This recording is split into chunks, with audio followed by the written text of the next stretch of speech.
வணக்கம் நண்பர்களே. தோட்டத்துக்குள்ளே இறங்கிச்சுன்னு வச்சிங்களே, சின்ன சின்ன வேலை எல்லாமே விவசாய வேலையில் பூராமே தெரிஞ்சு வச்சுருக்கோணும், பூராமே செஞ்சாகணுங்க. அதான் பார்த்திங்கன்னா விவசாயியோட ஒரு கடமை அப்படின்னு சொல்லலாம். இந்த விஜய் டிவி, ஜி தமிழ் இவங்கெல்லாம் பார்த்தீங்கன்னு வச்சுக்கோங்க, இந்த ரியாலிட்டி ஷோ நிறையா வச்சுட்டுக்கிறாங்க.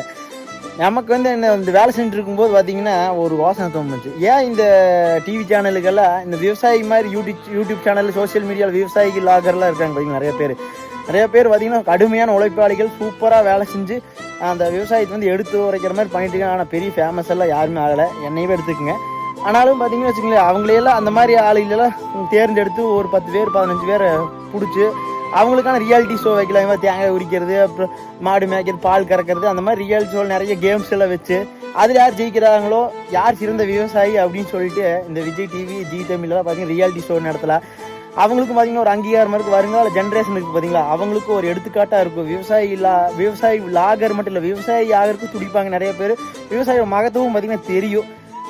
இது பார்த்தீங்கன்னா என்னோட ஜஸ்ட்டு தேங்காய் அப்படியே உரிச்சிட்டு இருந்தேங்க. உரிச்சிட்டு இருக்கும்போது அப்படியே தோண தாட்டுதான் இது.